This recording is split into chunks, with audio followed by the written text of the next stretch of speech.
Hello everyone. मेरा ख्याल है मेरी आवाज अब सभी बच्चों तक पहुंच रही होगी। तो आज इस वाले वीडियो में हम लोग साइंस स्टार्ट करने वाले हैं आप बच्चों के लिए। और आज इसमें मैं बहुत डिटेल में साइंस का हर एक पोर्शन आप बच्चों से डिस्कस करने वाला हूं। साइंस के बेसिकली 3 पार्ट होंगे। पहला वाला होगा अपना केमिस्ट्री का, दूसरा वाला होगा अपना बायो का, और तीसरा वाला होगा अपना फिजिक्स का। सर ये जो मैंने ऑर्डर आपने डिफाइन किया अभी अभी, केमिस्ट्री, बायो और फिर फिजिक्स, क्या हम लोग इसी वाले ऑर्डर में पढ़ने वाले हैं क्या? तो हाँ, इसका जवाब है बिल्कुल यस। इसका रीजन ये है कि ना, ये मेरा अनुभव है, this is my personal experience, कि पहले ऐसा हो रहा था कि वो ना बायो के क्वेश्चन ज्यादा पूछ रहे थे, लेकिन अभी ऐसा हो रहा है कि वो ना केमिस्ट्री की तरफ थोड़ा सा ज्यादा डाइवर्ट हो गए। आपके एग्जाम में केमिस्ट्री के क्वेश्चन सबसे ज्यादा पूछे जाएंगे, फिर उसके बाद बायो के क्वेश्चंस पूछे जाएंगे, और फिर उसके बाद अंत में फिजिक्स के क्वेश्चन पूछे जाएंगे। फिजिक्स के क्वेश्चन केमिस्ट्री और बायो के कंपैरेटिवली थोड़े कम ही आ रहे हैं। ज्यादा आपके एग्जाम में केमिस्ट्री वाले और थोड़ा बहुत रिएक्शन वाले या फिर जो टेक्नोलॉजी साइड वाला होता है क्वेश्चन, वो थोड़ा ज्यादा पूछा जा रहा है। ठीक है, तो मैं ना उसी क्रम में आपको डिलीवर करूंगा जिस क्रम में इसकी इंपॉर्टेंस है। इसकी इंपॉर्टेंस केमिस्ट्री की पूरे साइंस में सबसे ज्यादा है, फिर उसके बाद बायोलॉजी की है, फिर उसके बाद फिजिक्स की है। तो हम लोग इसी वाले क्रम में पढ़ाई करने वाले हैं। ठीक है, आज जो है केमिस्ट्री की पहली क्लास है और हम लोग बहुत ही डिटेल में, बहुत इत्मीनान से एक एक सेक्शन पर डिस्कस करेंगे। इस सेशन को प्रेजेंट करने वाला हूं मैं, राकेश तलरेजा। और इस वाले सेशन से या इस वाले कोर्स से रिलेटेड जो भी आपके पास क्वेरी हो, जो भी आपके डाउट हो, आप इस वाले नंबर पर कांटेक्ट करके डायरेक्ट अपनी क्वेरीज पर डिस्कस या फिर हेल्प ले सकते हैं। ठीक है, चलिए बच्चों लोग शुरू करते हैं। सेशन को शुरू करने के पहले मैं एक बात आपको बहुत ही डिटेल में बता दूं, क्योंकि मेरे पास ना इस वाले सेशन में समय है। ठीक है, मतलब आपका जो एग्जाम है थोड़े समय बाद होगा, अभी उसकी डेट स्पेसिफिक आने को है, तो थोड़े समय बाद होगा, तो मेरे पास समय है। तो मैं क्या चाहता हूं, मैं ये चाहता हूं कि ना बहुत डिटेल में मैं आपसे डिस्कस करूं हर एक पोर्शन साइंस का। इस लेवल पर मैं डिस्कस करूंगा कि पीएससी वाला जो एग्जाम जब आप फाइट करने जाओगे ना, तब भी आपको बहुत मजा आएगा साइंस वाला क्वेश्चन सॉल्व करके। तो ये वाला जो वीडियो है, ये मैं आपको बता दूं कि सिर्फ और सिर्फ जो आप पर्टिकुलर एग्जाम के लिए प्रिपेयर कर रहे हैं उसके लिए ही सिर्फ और सिर्फ नहीं, उसमें तो आपको बिल्कुल फायदा मिलेगा। लेकिन अगर आप भविष्य में पीएससी तक का एग्जाम देना चाहें, तब भी आपको यही वाले जो कंटेंट है, जो आपको पीडीएफ यहाँ पीछे दिखाई दे रही होगी, यही आपको हेल्प करेगी। ठीक है, तो जो मैं आपको कोर्स जो डिलीवर कर रहा हूं, जो आपको कंटेंट जो डिलीवर कर रहा हूं, बहुत ही डीप में, बहुत आराम से, एकदम एग्जाम के पॉइंट ऑफ व्यू से धीरे धीरे डिलीवर करूंगा। इसके पहले चाहे आपका साइंस बैकग्राउंड रहा हो, चाहे आपका साइंस बैकग्राउंड न रहा हो, आई टोटली डोंट केयर। आप बहुत आराम से रिलैक्स होकर साइंस का हर एक पोर्शन, क्योंकि मैं समय देने के मूड में हूं और मैं इन चीजों को लेकर बहुत अच्छे तरीके से कॉन्फिडेंट भी हूं। At the same time luckily I have energy to share the knowledge with you as well. तो ये कॉम्बिनेशन ना बहुत किलर कॉम्बिनेशन होता है। मतलब ये कि भाई सामने वाले के पास नॉलेज है, सामने वाले के पास भगवान की दया से एनर्जी भी है, और सामने वाला वो नॉलेज शेयर करने के लिए इंटरेस्टेड भी है। मतलब ये तीनों चीजें एक साथ हो पाना मुश्किल है, जो कि अब हो रही है। तो मेरी सलाह बच्चों को ये है कि अब तक अगर मान लिया साइंस में कहीं भी थोड़ा बहुत ऊपर नीचे रह गया हो, पर अगर ध्यान नहीं दे पाए हो, कोई बात नहीं, अब मौका मिल रहा है, एक बार सर के साथ बैठकर पूरा साइंस बहुत अच्छे तरीके से कवर कर लेते हैं। ठीक है, आराम से रिलैक्स होकर मेरे साथ पढ़ाई कीजिएगा, समय दीजिएगा, हड़बड़ाइएगा नहीं, और कोशिश ये कीजिए कि जो कंटेंट मैं आपके साथ क्लास में डिस्कस कर रहा हूं, यही 1 to 1 ही मुझसे कवर करवा लीजिएगा। ठीक, चलो शुरू करते हैं। जो मैं आपको चैप्टर जो मैं आपको पढ़ाने वाला हूं, वो चैप्टर होगा एटम, परमाणु। ठीक है, तो हम लोग ना आराम से रिलैक्स होकर डिटेल में इसको सीखेंगे। कंफर्टेबल है आप लोग बच्चे लोग? बहुत रिलैक्स होकर धीरे धीरे एक पोर्शन इसका आप उससे सीखते जाएंगे। ये आपके केमिस्ट्री का सबसे पहला चैप्टर होता है परमाणु, तो इस पर थोड़ा सा फोकस लगाइएगा। कुछ कुछ ऐसे बच्चे होंगे जिनको इंग्लिश में कंटेंट देखना बहुत पसंद आता होगा, तो मैंने जो है कंटेंट को ऑल्दो लिखा हिंदी में है, लेकिन जो मेरा डिलीवरी रहेगा वो हिंदी इंग्लिश दोनों में रहेगा। तो जो बच्चे लोग इंग्लिश में सुनना चाह रहे होंगे उनको बिल्कुल भी कष्ट नहीं आएगा, हम सेशन को बाइलिंगुअल लेते हुए चलेंगे। ठीक है, आइए बच्चे लोग, चलो थोड़ा सा ख्याल करते हैं। सबसे पहले आपको समझना पड़ेगा कि ये परमाणु की जो शुरुआत है वो हुई कहां से थी। परमाणु दरअसल अस्तित्व में आया क्या था, परमाणु का दरअसल मतलब होता क्या है। तो दरअसल बहुत पुरानी बात है, बहुत ऐतिहासिक बात है कि दरअसल हमारे जो भारतीय संत थे, भारतीय महर्षि थे, जिनका नाम था महर्षि कणाद, ये नाम इंपॉर्टेंट है। इन्होंने सबसे पहले परमाणु शब्द की व्याख्या हमको प्रोवाइड करवाई थी। इन्होंने सबसे पहले हमको परमाणु शब्द की व्याख्या दी थी। तो एग्जाम में ये सीधा क्वेश्चन आपको पहले आता है कि भाई कौन से भारतीय संत थे जिन्होंने सबसे पहले परमाणु की व्याख्या दी थी, तो उसका नाम होने वाला है महर्षि कणाद। ये बहुत ही सीधा क्वेश्चन है। ठीक है, आपको ये पीडीएफ जैसी आपको स्क्रीन पर दिखाई दे रही है वैसी की वैसी आपके अनाउंसमेंट सेक्शन में शेयर कर ली जाएगी, आपके ग्रुप में आपको तक पहुंचा दी जाएगी। आपका कंटेंट होना चाहिए, आपको जो मेन फोकस होना चाहिए वो सिर्फ बस इस कंटेंट पर फोकस करने का होना चाहिए। रिलैक्स होकर मेरे साथ स्क्रीन पर बने रहिए और चीजों को मस्त तरीके से सीखते जाइए, ठीक है। तो पहली वाली लाइन मैंने आपको बताया कि भाई सबसे पहले जो परमाणु शब्द को जिन्होंने डिफाइन किया, जिन्होंने सबके सामने रखा, वो थे महर्षि कणाद। और महर्षि कणाद ने इसकी व्याख्या के रूप में ये कहा कि ये बहुत ही सूक्ष्म कण होते हैं, इतने सूक्ष्म कण होते हैं, ना इनको काटा जा सकता है ना इनको तोड़ा जा सकता है। तो बस इसकी डेफिनेशन इतनी ही रही, परमाणु कुछ और नहीं है। परमाणु वो इतने सूक्ष्म कण हैं जिसको तो आप पहली बात नग्न आंखों से देख भी नहीं पाओगे, वो इतने सूक्ष्म कण हैं, ना आप उनको तोड़ पाओगे ना आप उनको काट पाओगे। ये सबसे पहली डेफिनेशन रही। इवन हमारे आसपास जितनी भी तरह की चीजें हैं वो सारी की सारी एटम से मिलकर ही बनी है। तुमने अगर मान लिया एक मूवी देखी होगी एंटमैन, है ना, वो जो क्वांटमेनिया में जो वो जाते हैं, तो वो जो क्वांटम फिजिक्स का जो उसमें बात करते हैं, वो उसमें क्या करता है, वो एंटमैन जो है छोटा हो जाता है और एक घड़ी इतना छोटा हो जाता है कि एक दूसरे एटॉमिक वर्ल्ड में चला जाता है। अगर आपने मूवी देखी हो, मार्वल की बहुत ब्यूटीफुल मूवी है वो, तो उसमें दरअसल परमाणु के बारे में दिखाया था कि इतने छोटे छोटे से जीव होते हैं जो हम लोग देख भी नहीं पा रहे होते, लेकिन जब वो यात्रा कर रहा हो तो दिखाई देता है कि वो जीव कितने भयानक होते हैं, ठीक है। तो बस आपको ये बताने की कोशिश की जा रही है कि महर्षि कणाद ने परमाणु शब्द की व्याख्या करी। उन्होंने ये बताया कि ये बहुत ही सूक्ष्म कण होते हैं जिन्हें कट नहीं किया जा सकता, काटा नहीं जा सकता, तोड़ा नहीं जा सकता, ठीक है। ये एटम जो शब्द है ये दरअसल ग्रीक भाषा से लिया गया है, आपको इस बात की जानकारी रहे। कभी भी इस तरह के क्वेश्चन थोड़ा सा पेपर को टफ बनाने के लिए पूछ लिए जाते हैं कि भाई एटम शब्द कौन सी भाषा से लिया गया है, जवाब होना चाहिए ग्रीक भाषा से लिया गया है। और ग्रीक भाषा में एटम शब्द की मीनिंग होती है, हिंदी मीनिंग होती है अविभाज्य। मेरा ख्याल है पहली वाली स्लाइड हम सारे बच्चों को बहुत बढ़िया तरीके से क्लियर हो गई होगी। मैंने इसमें 2 पॉइंट आपको डिलीवर किए हैं, ठीक है। पहला पॉइंट है किसने सबसे पहले बात रखी, महर्षि कणाद ने। एटम शब्द कौन सी भाषा से लिया गया, ग्रीक भाषा से, जिसका हिंदी मीनिंग क्या होता है, अविभाज्य, नॉट डिविजिबल, ठीक है। डन है। आइए बच्चे लोग आगे बढ़ते हैं। अपना नेक्स्ट वाला पोर्शन है कि परमाणु को हम लोग थोड़ा सा और डिटेल में जानने की कोशिश करते हैं, ठीक है। फर्स्ट वाली लाइन हमसे कहती है परमाणु किसी भी साधारण से पदार्थ की सबसे छोटी घटक इकाई है जो एक रासायनिक तत्व के गुण है। मैंने आपको यही बताया कि भाई कोई भी पदार्थ जो हमारे आसपास है वो सारे के सारे ना बच्चे लोग एटम से, परमाणु से मिलकर ही बने हुए हैं। और उसके जो गुण हैं, जैसे फॉर एग्जांपल अगर आप चेयर को देख रहे हो तो जो चेयर है थोड़ी सी प्लास्टिक की अगर थोड़ी स्ट्रांग फील होती है, स्टील की देख रहे हो तो थोड़ी ज्यादा स्ट्रांग फील होती है। तो उसके जो ये जो रासायनिक गुण है वो बेसिकली क्यों आ रहे हैं, क्योंकि उसमें उस तरीके के एटम मिले हुए हैं, ठीक है। आगे बढ़ते हैं। हर ठोस, तरल, गैस और प्लाज्मा या फिर आयनन परमाणुओं से बना हुआ होता है। परमाणु बहुत छोटे हैं, विशिष्ट आकार लगभग 1 एंगस्ट्रॉम होता है। 1 एंगस्ट्रॉम का मात्रक आपको दिया गया है। दरअसल क्या है कि परमाणु ना बहुत ही छोटे साइज के होते हैं, तो उसके लिए ना कुछ डायमेंशन, कुछ मेजर रखा गया है। जैसे फॉर एग्जांपल आप अब जैसे एक शहर से दूसरे शहर जाते हो तो आप बोलते हो कि भाई इतने किलोमीटर दूर है, एग्री करते हैं। अब जैसे मान लिया अगर अपन एक प्लेनेट से दूसरे प्लेनेट जाते हैं या मान लिया एक स्टार से दूसरे स्टार जाते हैं, तो उस वक्त हमारे जो डिस्टेंस का जो मात्रक होता है प्रकाश वर्ष हो जाता है, लाइट ईयर हो जाता है ना। कंफर्टेबल बोलो, एक स्टार से दूसरे स्टार जाओगे तो 2 तारों के बीच की दूरी प्रकाश वर्ष में नापी जाती है।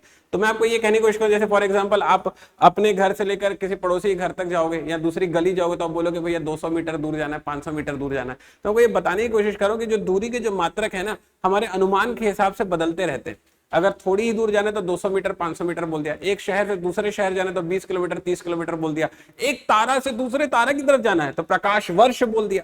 तो मैं आपको ये बताने की कोशिश कर रहा हूं कि ये जैसे दूरी का मात्रक हमारे अनुमान के हिसाब से बदला, मीटर हुआ, कभी किलोमीटर हुआ, कभी जो है प्रकाश वर्ष हो गया, वैसे ही जो पदार्थ के जो आकार हैं उनका भी जो यूनिट है वो समय के हिसाब से घटाया बढ़ाया जाता है, ठीक है। तो जैसे परमाणु क्योंकि बहुत ही छोटा है, उसे आप देख नहीं सकते, तो उसको मानने के लिए मात्रक तय किया गया कि भाई इसका जो मेजर है, इसके जो आकार है, हम कौन से मात्रक से नापेंगे। तो उसका जवाब है एंगस्ट्रॉम से आप मापेंगे, ठीक है। तो परमाणु का आकार किससे मापा जाता है, सामान्य सा क्वेश्चन है आपके एग्जाम का, एंगस्ट्रॉम से नापा जाता है, ठीक है। सर एंगस्ट्रॉम क्या होता है, एंगस्ट्रॉम कुछ और नहीं है, वो 10 की घात ऋण 10 मीटर है, मतलब मीटर का 1/10 की घात 10वां हिस्सा है। पॉइंट आ रहा है समझ में, यहाँ तक कंफर्टेबल है। और एग्जाम में किस टर्म में पूछा जाता है, नैनोमीटर के टर्म में पूछा जाता है, तो वो कुछ और नहीं, 0.1 नैनोमीटर है। 1 नैनोमीटर में 10 की घात ऋण 9 मीटर होता है, ठीक है। आइडिया एक्सेप्टेड है। तो ये इत्मीनान से आप दिमाग में रखने की कोशिश कीजिए कि 1 एंगस्ट्रॉम बराबर 10 की घात ऋण 10 मीटर, ठीक। और जो परमाणु का जो आकार है वो हम लोग एंगस्ट्रॉम में नापेंगे। ठीक है, कंफर्टेबल है। जैसे फॉर एग्जांपल कई लोग जो है हाइट जैसे नापते हैं, अब हाइट नापते तो हम इंसानों की हाइट नापते हैं फीट में, कि भाई 2 फीट है, 3 फीट है, 5 फीट है, 10 फीट है। बिल्डिंग की हाइट नापोगे मीटर में नापोगे, 15 मीटर ऊंची बिल्डिंग है, 20 मीटर ऊंची बिल्डिंग है, ऐसे। तो जैसे अपन ने क्या किया, अनुमान के हिसाब से मात्रक बदले ना, वैसे ही परमाणु का भी एक मात्रक तय किया गया है। वो क्या तय किया गया है, एंगस्ट्रॉम तय किया गया है। ठीक है, आइए बच्चे लोग आगे बढ़ते हैं बहुत बढ़िया तरीके से। 2-3 पॉइंट हमारे कवर हो गए। ये एक्चुअली एटम की एक बहुत ब्यूटीफुल संरचना है, इसमें बहुत सारी चीजें हैं जो आपको सीख लेनी चाहिए। एग्जैक्टली अगर मान लिया आप ना सूक्ष्मदर्शी रखते हो और किसी एटम को देखने की कोशिश करते हो, या फिर मान लिया कि किसी एक पर्टिकुलर फिजिक्स की लैब में जाकर एक एनवायरनमेंट तैयार करके अगर आप एटम देखने की कोशिश करते हो, तो बिल्कुल आपको इस तरीके का शक्तिमान का लोगो दिखाई देगा। देखिए मुझे लोग शक्तिमान जानते हैं कौन है, उनका लोगो बिल्कुल ऐसे ही रहता है, उसी तरीके से उसके बीच बीच में शक्तिमान करके ऐसे घूमते रहते कुछ कुछ, वो एग्जैक्टली यही एटम का ही लोगो है, अगर आपको याद आ जाए तो। ठीक है, ये बीच में क्या है, ये बीच में जो मोटा सा जो आपको दिखाई दे रहा है ना बच्चे लोग, इसे हम लोग नाभिक कहते हैं। कंफर्टेबल है लोग? एटम में जो बीचों बीच होता है वो क्या होता है, न्यूक्लियस होता है, ये लिखा हुआ है न्यूक्लियस होता है बीचों बीच में। ठीक है, कंफर्टेबल है लोग? अब न्यूक्लियस में आपको हरा कलर भी दिखाई दे रहा है और रेड कलर भी दिखाई दे रहा है। कंफर्टेबल है? तो आपको पता होना चाहिए कि किसी भी एटम के बीचों बीच में न्यूक्लियस होता है, और उस न्यूक्लियस के अंदर ये जो रेड कलर है वो क्या है, न्यूट्रॉन है। हिंदी इंग्लिश दोनों सेम होती है। और जो ग्रीन कलर है वो क्या है, प्रोटॉन है। तो ये बहुत ही सामान्य सा सीधा एक कंसेप्ट हो गया कि भाई किसी भी परमाणु के बीचों बीच नाभिक होता है, न्यूक्लियस होता है, और न्यूक्लियस के अंदर प्रोटॉन और न्यूट्रॉन होते हैं, जो कि आपको लाल कलर और हरे कलर में दिखाई दे रहे होंगे। और इस नाभिक के चारों तरफ ये आपको दिखाई दे रहे हैं ब्लू कलर में, इलेक्ट्रॉन देखो ऐसे चक्कर लगा रहे होते हैं, ऐसे ये चक्कर लगा रहा है, ऐसे चक्कर लगा रहा है।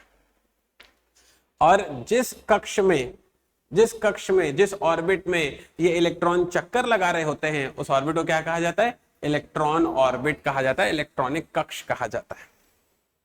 बोलो इतनी बात क्लियर हो गई?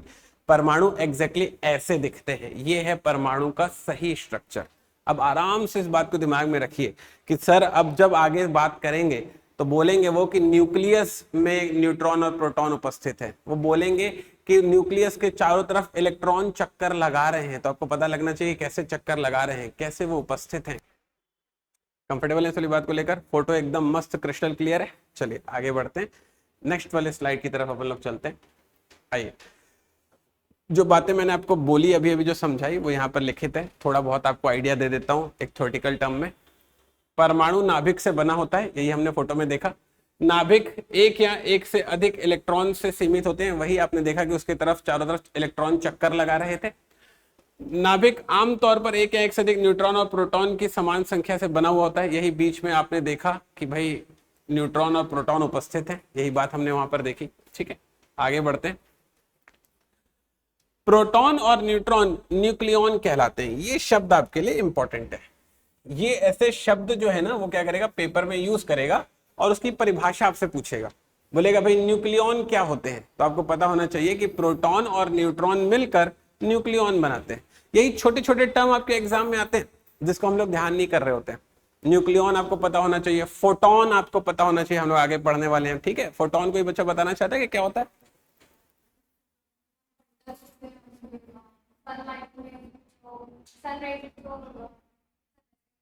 हाँ बिल्कुल, लगभग आप वहां तक हो। प्रकाश जो है बहुत ही छोटे छोटे बंडलों के रूप में पाया जाता है, और प्रकाश में उपस्थित वो छोटे छोटे बंडल फोटोन कहलाते हैं। ये छोटे छोटे टर्म आपको पता रहना चाहिए। ठीक है, हम लोग हालांकि सब पर डिस्कस करेंगे। अभी आपके सामने न्यूक्लियॉन आया तो न्यूक्लियॉन दिमाग में डालिए। न्यूक्लियॉन क्या होता है? प्रोटॉन और न्यूट्रॉन। ठीक है, थोड़ा मेरे साथ में बात करते हुए पढ़ाई करेंगे ना तो चीजें आपको कनेक्ट होने लगेगी। एकदम सिर्फ मुझे सुनते रहेंगे और मैं ही बोलता रहूंगा, थोड़ी देर बाद वही एटम के पास पहुंच जाओगे। आइए बच्चे लोग, परमाणु के द्रव्यमान का 99.94% से अधिक भाग नाभिक होता है। मतलब कहने का अर्थ यह है कि अगर आपने बोला कि परमाणु को ना तौल दो, उसका द्रव्यमान निकाल दो, तो उसके द्रव्यमान को अपन निकाल तो देंगे, लेकिन उसका 99.94% से ज्यादा हिस्सा वो किसका होगा? नाभिक का होगा। जैसे आप समझो कि किसी इंसान की जैसे तोंद होती है, उसका असली जो वेट है कहां भरा होता है? उसकी तोंद में भरा होता है। तोंद हटा दोगे तो 10-12 किलो कम हो जाता है। ठीक है, ऐसा वाला हिस्सा। नेक्स्ट है प्रोटॉन पर सकारात्मक विद्युत आवेश होता है। ये वाली बात इंपॉर्टेंट है, आपसे ना एग्जाम में सब पर क्या क्या आवेश है वो पूछता है। आइए इस पर एक बार थोड़ा सा डिटेल में मेरे साथ डिस्कस कर लेते हैं बच्चे लोग। आइए थोड़ा यहां पर ख्याल कीजिए, ये रहा, जरा इस पर ध्यान लगाइए। देखो जरा, आपको ना यहां पर दो तीन चीजें दिखाई दे रहे होंगे, एक है इलेक्ट्रॉन, एक है प्रोटॉन और एक है न्यूट्रॉन। आपको ना तीनों पर क्या क्या आवेश होता है ये पता होना चाहिए, इसकी मेरे को क्योंकि आगे जरूरत पड़ेगी। प्रोटॉन पर पॉजिटिव आवेश होता है, इलेक्ट्रॉन पर निगेटिव आवेश होता है और न्यूट्रॉन पर शून्य आवेश होता है, मतलब ये न्यूट्रल होते हैं।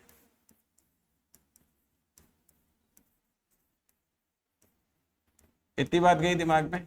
सर इससे क्या फर्क पड़ेगा सर?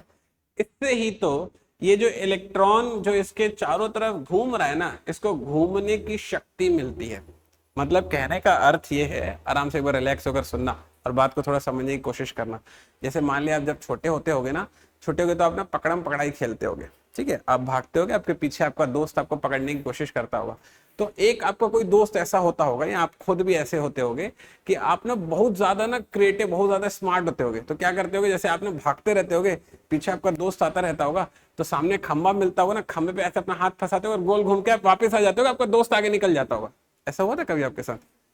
कभी कभी ऐसा कोई कोई अपना दोस्त ऐसा रहता है, बहुत तेज रहता है भागने में, दौड़ता दौड़ता ऐसे खंबा पकड़ के गोल घूम जाता है और अपन आगे भाग जाते थे। ऐसा हो जाता था। तो मैं आपको क्या बताने की कोशिश कर रहा हूँ, जैसे मान लिया मैं तेजी से दौड़ रहा हूँ और तेजी से दौड़ते वक्त मैंने खंबे पे अपना हाथ फंसाया, इसका मतलब मैंने बल लगाया उस खंबे पर, ठीक है। तो जैसे ही मैंने बल लगाया तो तुमने नोटिस किया, दौड़ रहा था मैं सीधा, लेकिन अचानक से जैसे हाथ पकड़ा मेरी गति हो गई वृत्ति है। नोटिस किया आपने, मैं ऐसे घूम गया ना, ऐसे अगर खंबा नहीं होता तो नहीं घूम पाता।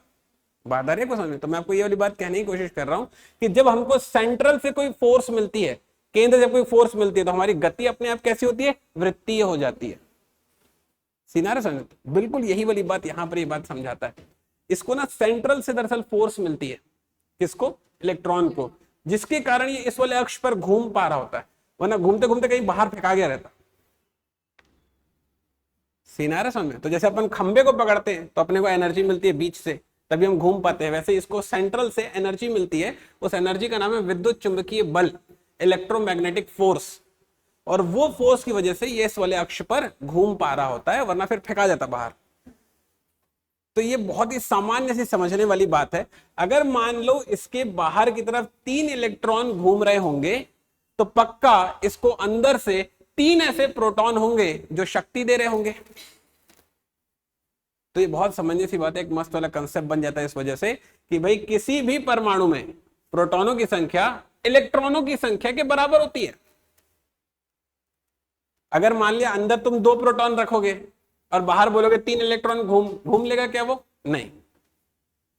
2 प्रोटॉन 2 इलेक्ट्रॉनों को संभाल सकते हैं, 4 प्रोटॉन 4 इलेक्ट्रॉनों को संभाल सकते हैं। ऐसा नहीं होगा 4 बाहर घूम रहे 2 अंदर बैठे हैं, नहीं होगा।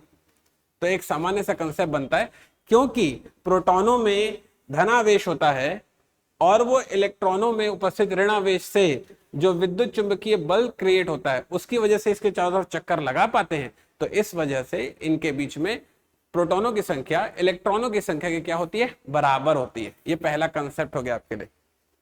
आइडिया एक्सेप्टेड है? डन है। न्यूट्रॉनों की संख्या उसके द्रव्यमान पर निर्भर करती है। ये जो न्यूट्रॉन है इसकी संख्या द्रव्यमान पर निर्भर करेगी। जरूरी नहीं है कि प्रोटॉनों की संख्या, न्यूट्रॉनों की संख्या, इलेक्ट्रॉनों की संख्या बराबर हो, जरूरी नहीं है। हाँ, लेकिन ये दोनों बराबर होंगे जरूरी है। बात स्वीकार होती है? इतनी कंफर्टेबल है? न्यूट्रॉन की संख्या कैसे निकलेगी वो मैं आगे आपको सिखाऊंगा। अभी आप इतना जानिए कि इसके चारों तरफ तभी घूम पा रहे क्योंकि उसके बीच में उतने ही प्रोटॉन है। तो जितने प्रोटॉन उतने इलेक्ट्रॉन। कंफर्टेबल है इस बात को लेकर? आइए आगे बढ़ते हैं, थोड़ा सा और सीन आपको डिलीवर करता हूं। तो हमने देख लिया प्रोटॉन पर सकारात्मक होता है, इलेक्ट्रॉन पर ऋणात्मक होता है और न्यूट्रॉन पर कोई भी आवेश नहीं होता है। आगे बढ़ते हैं। नेक्स्ट वाला मेरा पॉइंट है बच्चों के लिए, हाँ ये वाली लाइन आप बच्चों को जाननी चाहिए, इस पर आपके एग्जाम में क्वेश्चन आता है। ये लाइन इंपॉर्टेंट है। अब मैंने आपको दिखाया था वहां पर नाभिक बना हुआ था, वो हरे कलर और रेड कलर में है ना, वो दरअसल ऐसा गोल वाला पोर्शन होता है।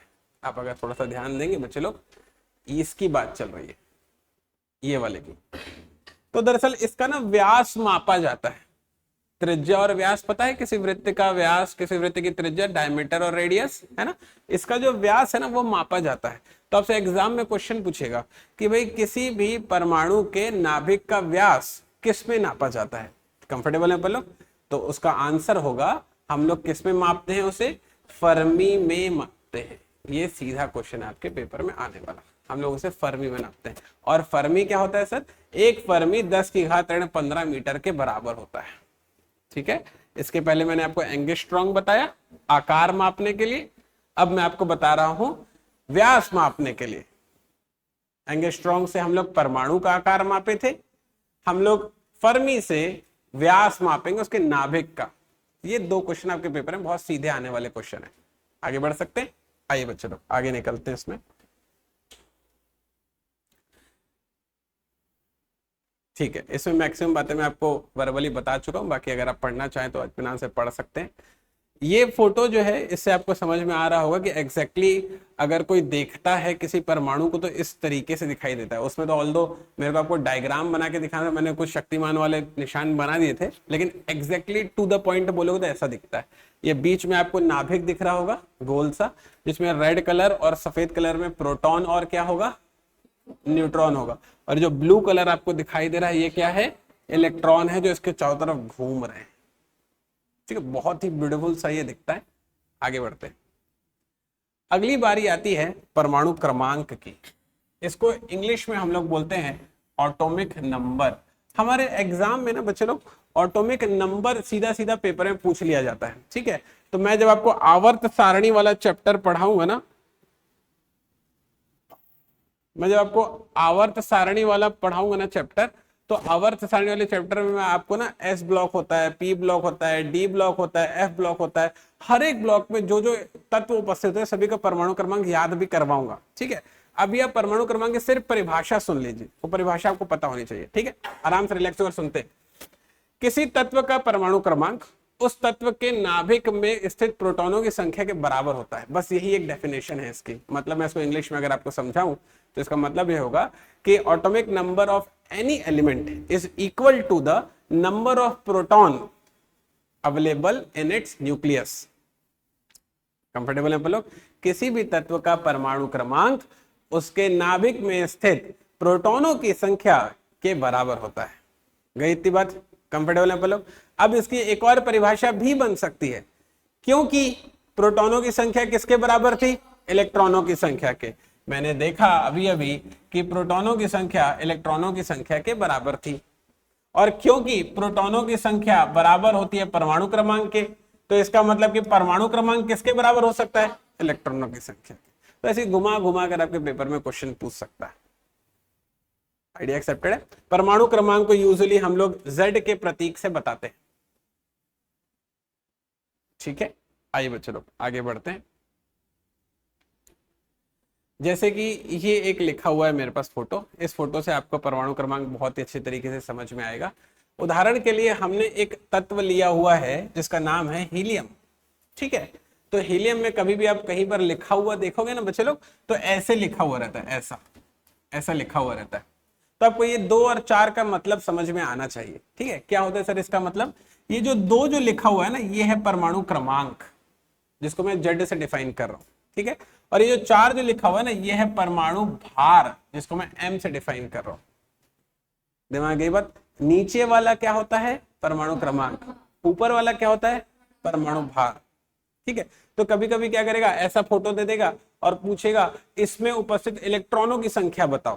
भाई बहुत आसान है, हमको पता है कि परमाणु की संख्या या परमाणु क्रमांक इलेक्ट्रॉनों की संख्या और प्रोटॉनों की संख्या के बराबर होता है। तो इसमें जो भी इसका परमाणु क्रमांक होगा वही तो इसके इलेक्ट्रॉनों की संख्या होगी। और मान लिया मेरे से पूछ लिया प्रोटॉनों की संख्या बताओ, फिर क्या बोलूंगा, फिर भी 2 बोलूंगा, क्योंकि ये प्रोटॉनों की संख्या के बराबर भी तो है। तो ये पेपर में एक ऐसा क्वेश्चन भी आ जाता है, एक ऐसा ही एलिमेंट लिख कर दे देगा और बोलेगा कि भैया इसमें आप प्रोटॉनों की संख्या बता दो। मेरे को तो पता थी कि वो परमाणु क्रमांक के बराबर होती है, देख के सीधा टिक कर दूंगा, बात खत्म हो गई। डन है, मसला हो जाएगा हैंडल। कंफर्टेबल है अपन लोग? बिल्कुल पूजा जी, एकदम बिल्कुल भारे रहिए, भिड़े रहिए, अपन धीरे धीरे धीरे सब कुछ कवर करेंगे।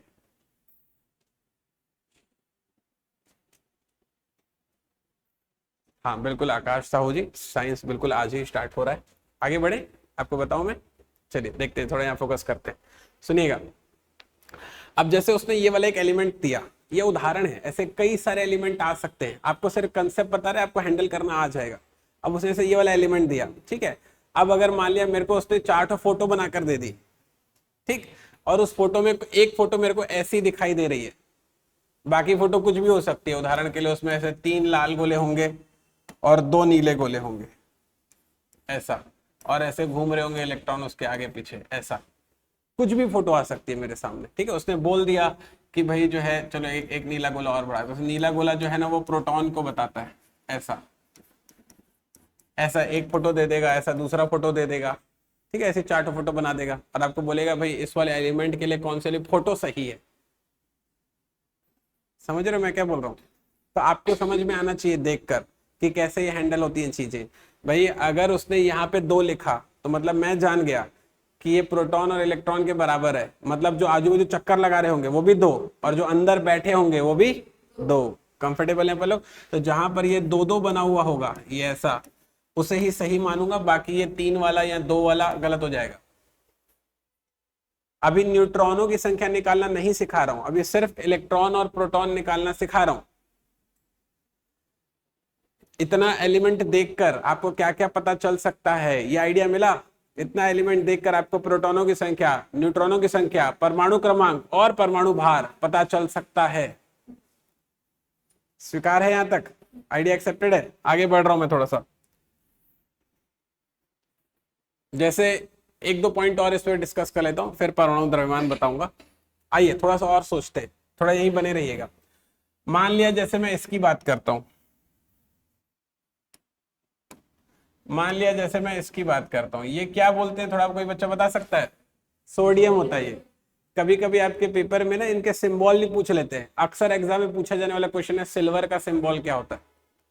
सिल्वर का सिंबल क्या होता है, अक्सर आपके पेपर पूछा, बिल्कुल AG सिल्वर का सिंबल है। गोल्ड का सिंबल क्या होता है? AU होता है। ये अक्सर को एग्जाम में पूछे जाने वाले क्वेश्चन है आपके। लोग जो है सिल्वर का सिंबल मार के आते हैं SI, ये सिलिकॉन है। कंफर्टेबल है अपन लोग? बहुत चावल खाए हम लोग आज लग रहा है, हैं? थोड़ा यहाँ पे ध्यान लगाइए।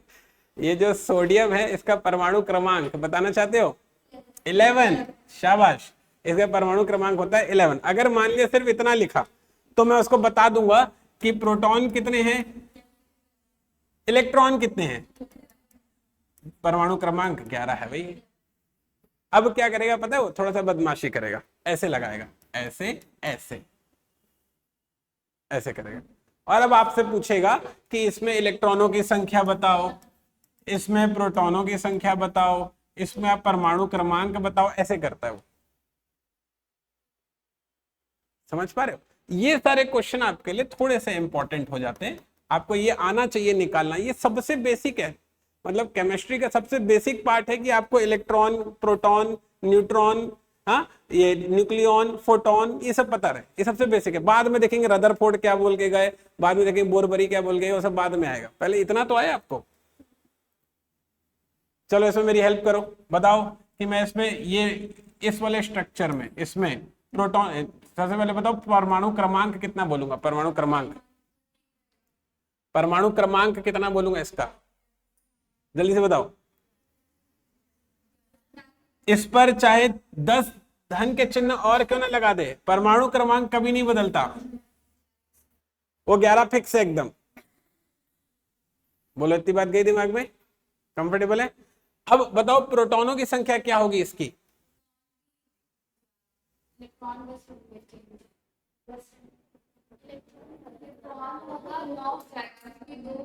पहले प्रोटॉन वाला बताओ।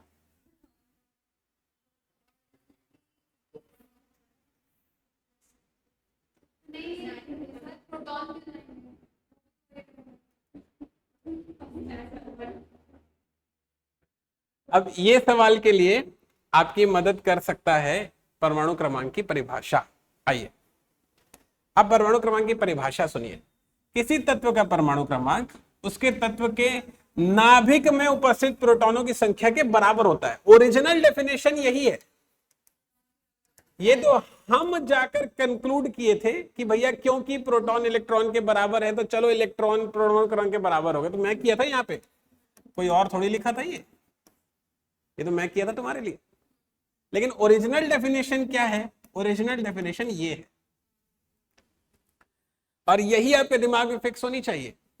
हमने क्या दिमाग में डाला कि जो परमाणु क्रमांक है उसमें उपस्थित प्रोटॉनों की संख्या के बराबर होता है, हमने ये बात दिमाग में डाली। अब यही वाला कंसेप्ट जो इसकी परिभाषा है वो मैं इस वाले क्वेश्चन में लगाऊंगा। मेरे पास क्वेश्चन ये है कि भाई Na11 प्लस प्लस में प्रोटॉनों की संख्या क्या होगी? Z तो 11 है। अभी अभी हमने परिभाषा देखी कि परमाणु क्रमांक किसके बराबर होता है? तुमने बोला कि चाहे इस पे 10 बारी और 10-10 लगा दो, परमाणु क्रमांक अगर यहाँ 11 लिखा है तो क्या रहेगा? 11। इसकी वजह से प्रोटॉन भी क्या रहेंगे? ये नहीं बदलता, यही इसकी ओरिजिनल डेफिनेशन है। अब हमने ये सीखा था कि जो इलेक्ट्रॉन है वो प्रोटॉन के बराबर होते हैं, जिसके कारण हम लोग इसको 11 कर देते, लेकिन ये वाला जो साइन उसने डाला ना बच्चे, इसने बदल दिया खेला। कैसे बदला? ये साइन का मतलब आपको समझ में आना चाहिए। ये साइन का मतलब होता है कि उसने 2 इलेक्ट्रॉन दान दिए। प्लस का मतलब होता है डोनेट करना, और माइनस का मतलब क्या होता है? गेन करना, एक्सेप्ट करना। एक्सेप्ट अच्छा वर्ड रहेगा, वो लिख देता हूं, एक्सेप्ट करना। और क्या एक्सेप्ट करना, क्या डोनेट करना? इलेक्ट्रॉन। पॉइंटर समझ? अब इस प्लस ने क्या किया, मैं 11 ही मान रहा था, मैं मना नहीं किया, मैं बोला 11 ही मानूंगा, यही हमने सीखा भी है। लेकिन इस प्लस ने क्या किया, इसने बोला 2 इलेक्ट्रॉन तो उसने दे रखे तो 11 में से 2 को क्या करना पड़ा?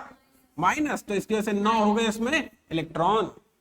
ये सबसे बेसिक चीज है कि किसी भी एलिमेंट में, चाहे वो किसी भी फॉर्म में दिया हुआ हो, आपको उसका परमाणु क्रमांक, उसमें प्रोटॉनों की संख्या, उसमें इलेक्ट्रॉनों की संख्या, उसका द्रव्यमान, उसमें न्यूट्रॉनों की संख्या निकालना आना चाहिए। ये सबसे बेसिक बात है। बोलो, इसमें कोई कष्ट है किसी बच्चे को? यहाँ तक मसला एक्सेप्टेड है, आगे बढ़ा सकता हूँ यहाँ से? ठीक है, 1-2 एलिमेंट और लेते, हो सकता है आपको थोड़ा सा और बढ़िया लगे इससे। आइए बच्चे, मैं अभी लेना चाहता हूं, लेट से मैं ले लेता हूं, चलो मैग्नीशियम ले लेते हैं। Mg, बोलो 12। ये ना हम लोगों को बाय डिफॉल्ट याद होने चाहिए सारे। सर मेरे को याद नहीं है। सर कोई बात नहीं, मैं इस सेशन में याद करवा दूंगा, लेकिन आप भी इस वाली मंशा में रहना कि आपको याद करना है। पेपर में अक्सर लिखा हुआ नहीं आता है, ठीक? मान लिया ऐसा लिखा हुआ है, अब आपको तीनों निकालना है, ठीक है? Z, P और E। चलिए जरा फटाफट निकालिए। बढ़िया, Z12, P भी 12, गुड। हाँ, ये 12 रहेगा ही, लेकिन अब जो है ये 2 बारी जो माइनस है, ये मुझे क्या कहने की कोशिश कर रहा है कि उसने एक्सेप्ट किया है। एक्सेप्ट किया है इसलिए हो जाएगा प्लस, और ये हो जाएगा 2, तो इसका जवाब कितना हो जाएगा? 14। ऐसा मेरे को ऐसा लग रहा है अब ये 3 चीज तो अब बच्चों को मस्त से आ गई है। कर लोगे अब जैसा भी आ जाए? आगे बढ़ सकता हूँ यहाँ से? आइए बच्चे लोग, हम लोग आगे बढ़ेंगे। चलते हैं अपन लोग अपने नेक्स्ट वाले कंटेक्स्ट की तरफ, जो कि हमारा परमाणु द्रव्यमान। ये अपने नाम से क्लियर है, द्रव्यमान मतलब उसका भार। जैसे मेरा भार है 100 किलो, हाँ, बोझ हूं मैं, तो वैसे ही जो है परमाणु के भी अपने अपने भार है, ठीक? तो परमाणु का जो भार है ना, उसी के ही मतलब वजन को दरअसल द्रव्यमान की संज्ञा दी गई है, और कुछ भी नहीं है, ठीक है? आइडिया एक्सेप्टेड है। अब इसमें 2-3 पॉइंट है। जैसे सर कैसे? इसके पहले अपन लोग जो है आकार मापे थे। चलो चलो बताओ जल्दी फटाक से, आकार किस में मापे थे? एंगस्ट्रॉम। एक एंगस्ट्रॉम में कितने मीटर? 10⁻⁻10 मीटर। कितने नैनोमीटर? 0.1 नैनोमीटर। थोड़ा याद करेंगे चलो, देखो मैं आपको फैसिलिटी दे रहा हूँ कि मैं ना कंटेंट जो है आपके लिए टाइप करके आ रहा हूँ, आपको फैसिलिटी दिया मैं, है ना? तो आपकी जिम्मेदारी क्या रहे कि जब सर हमारा लिखने से हमारा टाइम बचा रहे हैं, तो हम सर के साथ बैठ के कम से कम उसको क्या कर ले? याद कर ले। और दिक्कत यही है, कोई मुश्किल नहीं है ये जीएस, दिक्कत ये है कि बच्चे लोगों को याद नहीं होता है। और क्यों याद नहीं होता है? क्योंकि वो ना क्लासरूम में याद करने के बजाय सोचते मैं घर में याद कर लूंगा। क्लासरूम में क्या थोड़ा चावल खाए रहते हैं, तो आ रहा रहता है अंदर से उबासी, तो कोशिश ये करें हम लोग कि ना मेरे साथ ही पढ़ लो, आपको जो है अलग से एफर्ट ना देना पड़े। ठीक, इतना तो कष्ट उठाए हो यार, यहाँ तक आना किए हो। अभी तुम चावल खा के घर में सो सकते थे, लेकिन तुम यहाँ आके सोना प्रेफर किए, तो, तो इतना तो मेहनत कर रहे हो, तो अब थोड़ा सा यहाँ पे फोकस लगाओ और मेरे साथ याद कर लो। ठीक है, क्या क्या याद करवाया हूँ एक बार रिवाइंड करवा दो। परमाणु का आकार किसमें मापने को बोला? एंगस्ट्रॉम। नाभिक का व्यास किसमें मापने को बोला? फर्मी। एक फर्मी में कितना मीटर बोला? 10⁻⁻15 मीटर। ठीक है, अब वैसे ही द्रव्यमान भी मापा जाता होगा, है ना, तो ये बहुत ही छोटी सी यूनिट है ना, उसके लिए भी कुछ मात्रक देना पड़ेगा, तो उसके लिए मात्रक दिया इन्होंने, उसके लिए इन्होंने मात्रक दिया है। आइए अगले वाले पॉइंट पे है क्या, ये रहा एटॉमिक मास यूनिट, AMU। ठीक है, किसी भी परमाणु का जो द्रव्यमान है दर्शाने की जो इकाई है वो है AMU, atomic mass unit. Done है, ओके है। ये टर्म आपके दिमाग में रहना चाहिए, ये टर्म ही बस पेपर में पूछेगा और इसके अलावा कुछ नहीं आएगा। किसी भी परमाणु के द्रव्यमान को मापने की इकाई, ऐसे आएगा एग्जाम में, क्या टिक करके आओगे? Atomic mass unit, AMU। ठीक है, कंफर्टेबल है अपन लोग? बाकी कभी कभी ना थोड़ा सा जैसे आपका ना लेवल बढ़ेगा एग्जाम में, तो आपको ना इसकी ना ये वाली डेफिनेशन मैंने देखा है अक्सर एग्जाम में पूछता है, ये डेफिनेशन ना आपको ना दिमाग में रखनी चाहिए। क्या करेगा पता है, ऐसे ना लाइन लिख देगा, आपसे बैठा के ओरल टेस्ट नहीं करवाएगा। थोड़ा सा इस बात को समझो, आपको ऑप्शन लिखना है, उसमें चुनना रहेगा। ऐसा लिखेगा, परमाणु का द्रव्यमान परिभाषित किया जाता है, mass of atom can be defined as, ऐसा लिखा रहेगा। और फिर ये वाली परिभाषा लिखी रहेगी एग्जैक्टली जैसे यहाँ पे लिखी हुई है। ये टर्म पेपर में बहुत यूज होता है, एक बार हिंदी बोलता फिर इंग्लिश में बोल दूंगा। ठीक है, कहता है किसी तत्व का, ये सिर्फ परिभाषा है इसलिए एज सच आपके लिए रीड कर रहा हूं, किसी तत्व का परमाणु द्रव्यमान वह संख्या होती है जो दर्शाती है कि उसके एक परमाणु का औसत द्रव्यमान कार्बन 12 के 12वें भाग के कितना गुना भारी है। मैं इसको एक बार एक्सप्लेन कर देता हूं। ठीक है, ये कार्बन 12 क्या है सर? ये कार्बन एक एलिमेंट है जिसका एटॉमिक नंबर 6 होता है और एटॉमिक मास 12 होता है। ठीक है, तो क्या किया गया है कि ना किसी भी तत्व का जो परमाणु द्रव्यमान है ना, उसकी दरअसल तुलना ना कार्बन से की गई है, कार्बन को एक बेंचमार्क मानकर। सीन आया समझ में? जैसे फॉर एग्जांपल कि हम लोग क्या करते हैं भाई, जैसे अपने क्लास में 4-6 दोस्त रहते हैं, तो फिर हम लोग बोलते हैं कि भाई हमारे ग्रुप में सबसे ज्यादा मोटा कौन है, मान लिया सुरेश है, तो सुरेश से और मोटा कोई नहीं हो सकता है। तो सब जब भी कोई मोटू शब्द अपन यूज करते हैं मोटू, तो डायरेक्ट किसको समझते हैं? सुरेश को समझते हैं। वैसे ही ये बेंचमार्क तय हो गया। अब किसी का भी द्रव्यमान निकालेंगे तो अपन कार्बन को ध्यान में रख के निकालेंगे। तो कैसे निकालेंगे? कार्बन 12 परमाणु के 1/12वें भाग, तो 1/12वां कर दिया, उसका कितना गुना, ये आपको परमाणु द्रव्यमान देगा उस तत्व का, ये वाला गुना। तो ये एक और परिभाषा है किसी भी तत्व के परमाणु द्रव्यमान को निकालने की। कैसे निकालेंगे अपन? कार्बन के 1/12वें भाग का कितना गुना है, ये उसका क्या कहलाएगा? परमाणु द्रव्यमान कहलाएगा। ये गुना वाली चीज, ये बहुत ही सामान्य सी लैंग्वेज है, अक्सर ये लैंग्वेज पेपर में पूछ ली जाती है, तो ये टर्मिनोलॉजी आपको पता रहे बस। ठीक है, ओके, अपन लोग आगे बढ़ सकते हैं। बच्चे लोग चेंज कर दो इसे। आइए, ये वाला टर्म भी मैं आपको बताना चाहता था, इसे भी एक बार सुन लेते हैं। अच्छा, ये वही वाली लाइन है जो इसके बाद पहले बता दिया। और ये जो परिभाषा है ये किसने दी थी ये भी जान लो, अंतरराष्ट्रीय संघ ने दी थी, ICU ने दी थी। ठीक है, ये जो परिभाषा है ये अंतरराष्ट्रीय संघ ने दी थी, ICU ने दी थी। कौन सी वाली परिभाषा सर? कोई कार्बन 12 वाला, ठीक, उसको उन्होंने बेंचमार्क माना था। आइए आगे बढ़ते हैं। ठीक है, ये उदाहरण के तौर पर आपको बताया गया है कि कैसे हाइड्रोजन का परमाणु द्रव्यमान निकाला गया। जैसे हाइड्रोजन का जो परमाणु द्रव्यमान है, यहाँ पे लिख के बताता हूं। हाइड्रोजन का जो परमाणु द्रव्यमान है, जरा यहाँ फोकस कीजिएगा, वो कार्बन 12 के 1/12 गुना का 1.008 गुना है। तो ये वाली चीज जो है हाइड्रोजन का परमाणु द्रव्यमान हो गया पिछली वाली परिभाषा के आधार पर। ये एक उदाहरण है बस, समझ गए?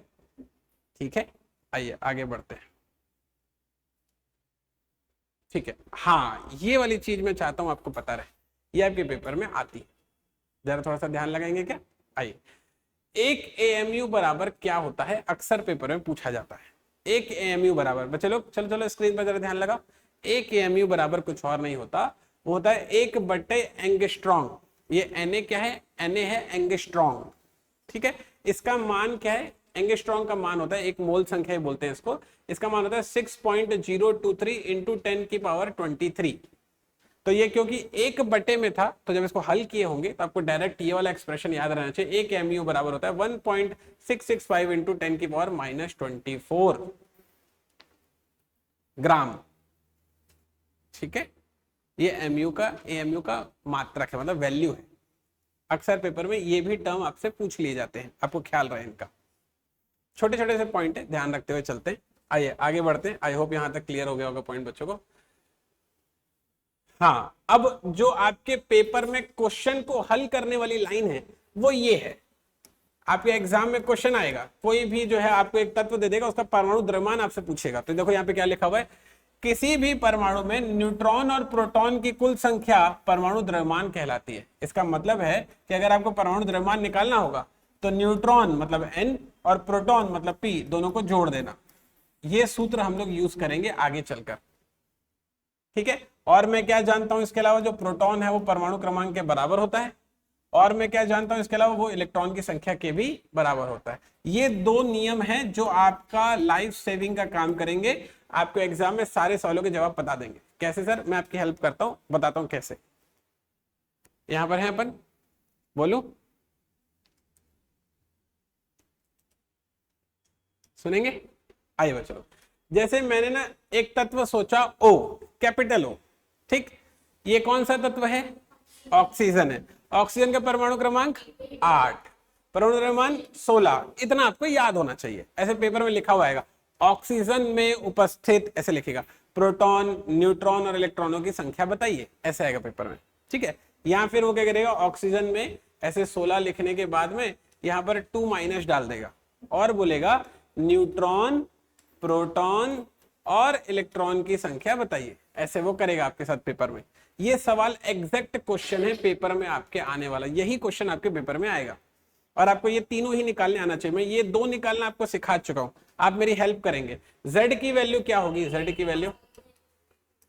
वैल्यू होगी 8। इसमें तो मेरा ख्याल है किसी बच्चे को कष्ट नहीं हो रहा हो। ठीक है, P की वैल्यू क्या होगी? P की वैल्यू 8 होगी, इसमें मेरा ख्याल है किसी बच्चे को कष्ट नहीं होता होगा। E की वैल्यू क्या होगी? E की वैल्यू, हाँ बोलो तो।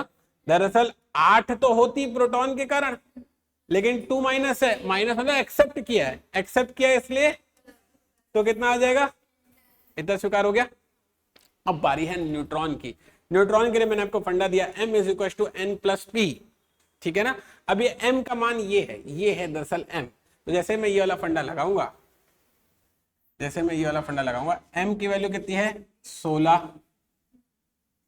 ठीक है, n की वैल्यू मुझसे उसने पूछा था। p की वैल्यू मैंने कितना निकाला? 8, तो ये 8 हो गया, ऐसे ही होगा। तो n बराबर हो जाएगा 16 माइनस 8, कितना आएगा? 8। तो मेरे पास n की वैल्यू आ गई 8। ऐसे ये निकाला जाता है n। ठीक है, डन है मसला। ये सब आपको निकालना आना चाहिए, सबसे इंपॉर्टेंट बात है।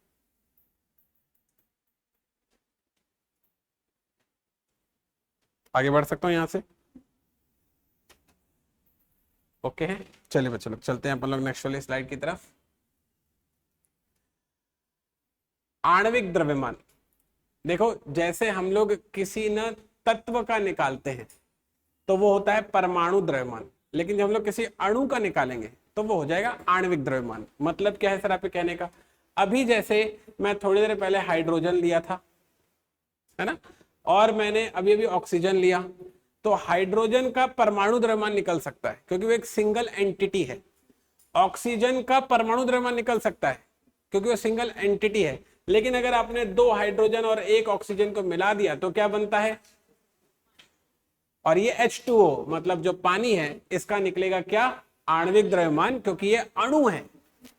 तो समझो अणु और परमाणु में क्या फर्क होता है, एटम और मॉलिक्यूल में क्या फर्क होता है। एटम यानी कि परमाणु किसे बोलोगे, सिंगल एंटिटी को, एक ही चीज होती होगी उसमें। लेकिन जब किसी परमाणु से मिलकर आप 2 या 2 से अधिक परमाणु से मिलाकर आप कोई नई चीज बना दोगे तो उसे क्या बोलोगे, अणु। और इसका क्या निकालोगे अब, आणविक द्रव्यमान। इतना ही फर्क है बस। स्वीकार हो गया, हो जाएगा हैंडल। आइए आगे बढ़ते हैं। वही जैसे H2O का मैंने आपको अभी भी बताया, ठीक। जैसे H2SO4 है, सीख लो, ये आपको आना चाहिए। जैसे मान लिया मेरे को H2O का अणु भार अगर पूछता है, ठीक है, तो मेरे को H2O में दिख रहा है कि हाइड्रोजन जो है 2 है और ऑक्सीजन जो है वो 1 है। हाइड्रोजन का परमाणु भार होता है 1 गुणा 2, ऑक्सीजन का परमाणु भार होता है 16। तो 16 और 2 कितना हो जाएगा, 18 AMU इसका आंसर है। समझ गए। मान लिया मेरे से H2SO4 का पूछता है, क्या पूछेगा सर आपसे, अणु भार, मॉलिक्यूलर वेट अगर आपसे पूछता है, ठीक है, तो कैसे निकालोगे सर आप, आराम से देखो। हाइड्रोजन का हो जाएगा 1, लेकिन वो कितने थे, 2, तो इंटू किया 2।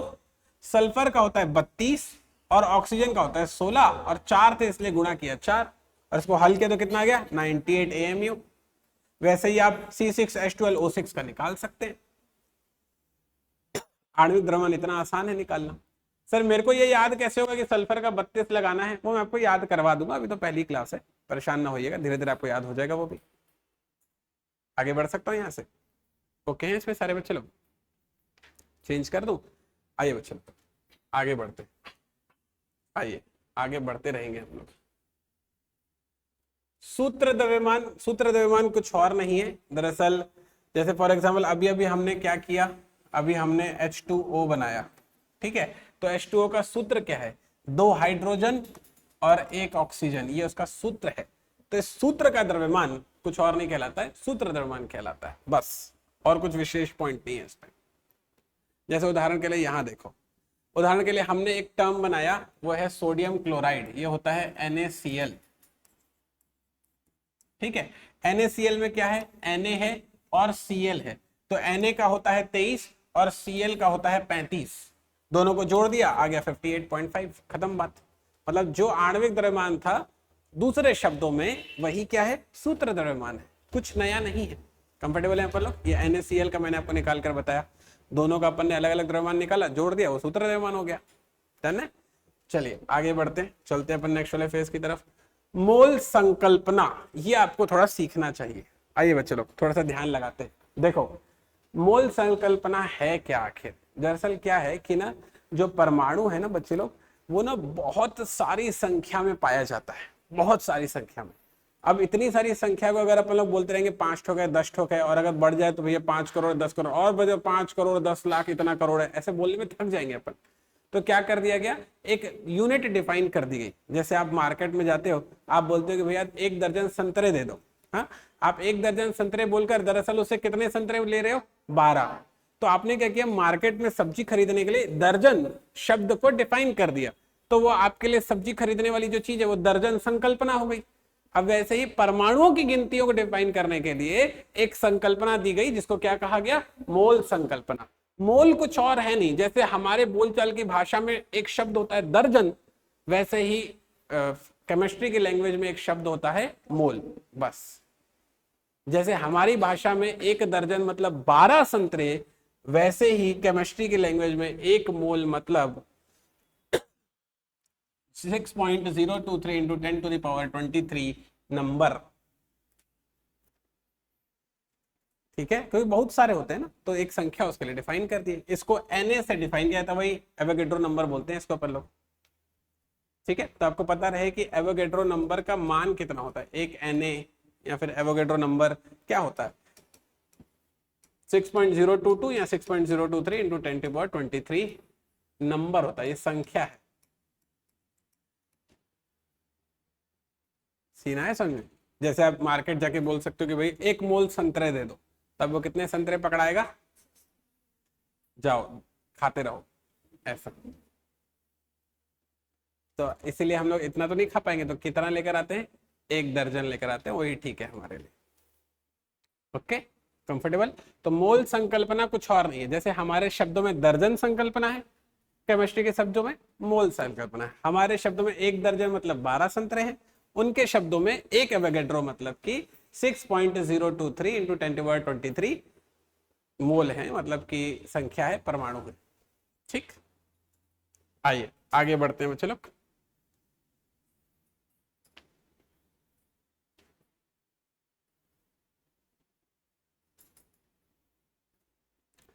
हाँ, थोड़ा सा इलेक्ट्रॉन के लिए और थोड़ा डीप में जाने की कोशिश करते हैं।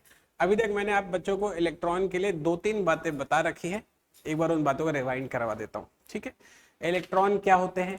इलेक्ट्रॉन किसी भी परमाणु में नाभिक के चारों तरफ चक्कर लगाने वाले एलिमेंट होते हैं। ठीक है, तो इलेक्ट्रॉन कुछ और नहीं है, वो किसी भी परमाणु में नाभिक के चारों तरफ क्या कर रहा है, चक्कर लगा रहा है। कंफर्टेबल है? इलेक्ट्रॉनों की संख्या हमेशा किसके बराबर होती है? प्रोटॉनों की संख्या के, जब तक कि किसी भी तत्व ने कोई भी इलेक्ट्रॉन को दिया या लिया नहीं है। ठीक है, इलेक्ट्रॉन पर कौन सा आवेश होता है? ऋण आवेश होता है। अब जो आवेश है, निगेटिव चार्ज जो है, उस चार्ज की ना वैल्यू भी होती है। पेपर में आपसे ये भी पूछ लेता है कि भाई मान लिया इलेक्ट्रॉन पर ऋण आवेश है, बहुत बढ़िया, लेकिन बताओ कितना, ऐसे। समझ गए? तो आपको याद होना चाहिए, वो होता है तो 1.6 गुणा 10 की घात ऋण 19 कुलम, ये आपको याद होना चाहिए। पेपर में ये बहुत ही सीधा आने वाला क्वेश्चन है कि इलेक्ट्रॉन पर कितना कुलम ऋण आवेश होता है, तो ये होता है 1.6 गुणा 10 की घात ऋण 19 कुलम। बहुत ही सीधा सा क्वेश्चन है। जो बच्चे लोग ऑनलाइन अटेंड कर रहे हो, कोई भी अगर कष्ट हो, आप बिल्कुल मुझसे डाउट पूछ सकते हैं, मैं चैट सेक्शन पे अपनी नजर बना कर हूं। हाँ जी हुलसी जी पहचान में नहीं आ रहा हूं क्या मैं हुलसी जी को? ठीक है, यहां तक ओके बच्चे लोग? आगे बता सकते हैं? चलिए सुनते हैं। अब जैसे अपन ने निकाला कि भाई इलेक्ट्रॉन पर जो आवेश है वो 1.6 गुणा 10 की घात ऋण 19 है ना, वैसे ही बच्चे लोग वो जो इलेक्ट्रॉन जो घूम रहा है चारों तरफ, उसका कुछ भार भी होता होगा। ठीक है, तो इलेक्ट्रॉन का भार भी आपसे पूछेगा, वो है 9.1 गुणा 10 की घात ऋण 31 किलोग्राम। ध्यान रखना, मैंने किलोग्राम में लिख कर दिया आपको, ये पेपर में सीधा सीधा आने वाले क्वेश्चन है। 9.1 गुणा 10 की घात ऋण 31 किलोग्राम, ऐसा। ये क्वेश्चन पेपर में आपको बहुत ही सीधे सीधे मिलते हैं। ठीक है, ये भी क्वेश्चन आएगा आपके एग्जाम में कि भैया इलेक्ट्रॉन की खोज की किसने थी, तो इलेक्ट्रॉन की खोज की थी हमारे अपने प्यारे जे थॉमसन साहब ने। ये भी बहुत ही सीधा स्ट्रेट फॉरवर्ड क्वेश्चन आपके एग्जाम में आने वाला। याद कर रहे हैं? अभी एग्जाम क्लास में जाने के पहले ना पूरा पूछ के जाऊंगा, ठीक है, नींद पूरा उड़ा देंगे। आइए आगे बढ़ते हैं।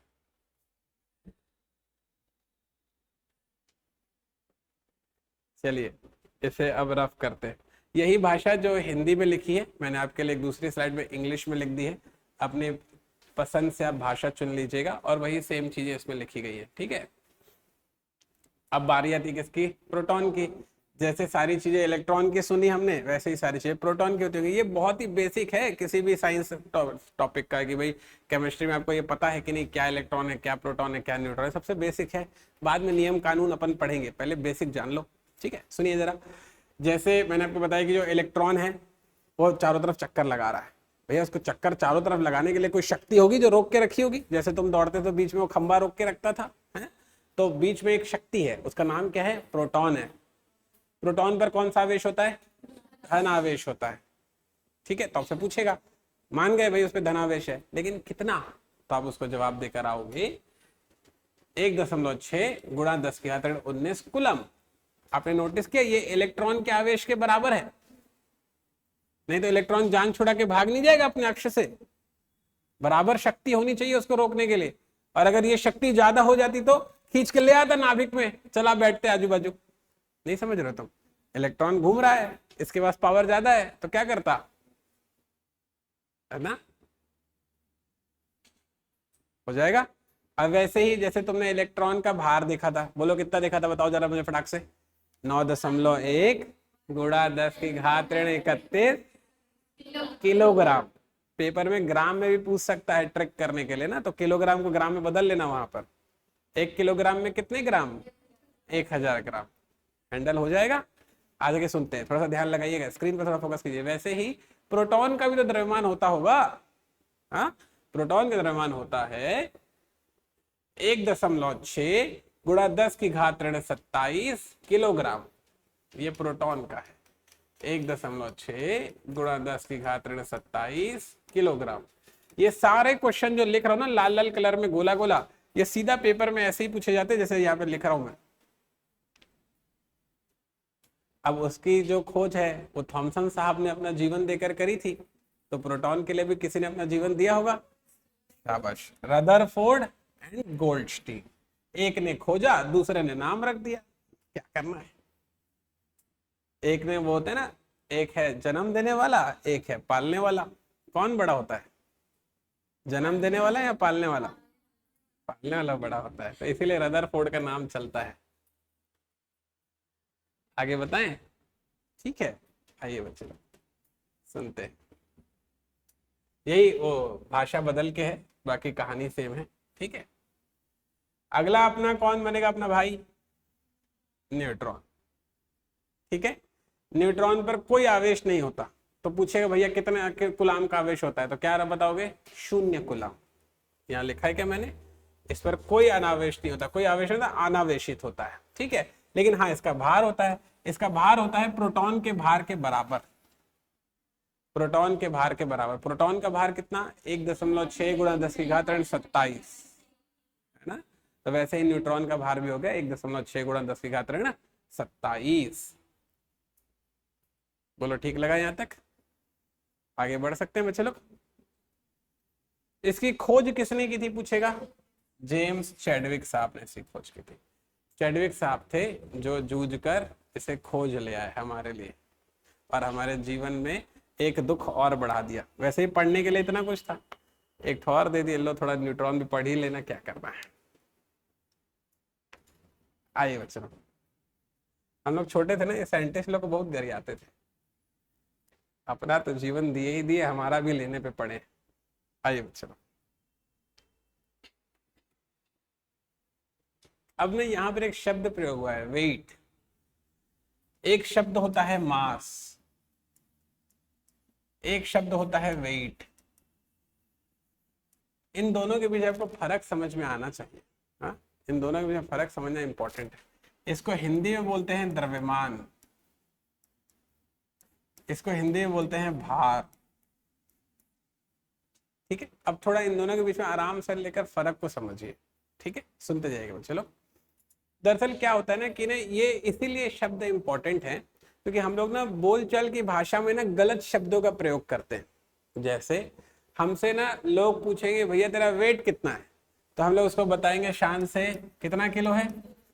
100 किलो। हमारा वेट कितना है? 100 किलो। हम उसको क्या बता रहे हैं? वेट बता रहे हैं।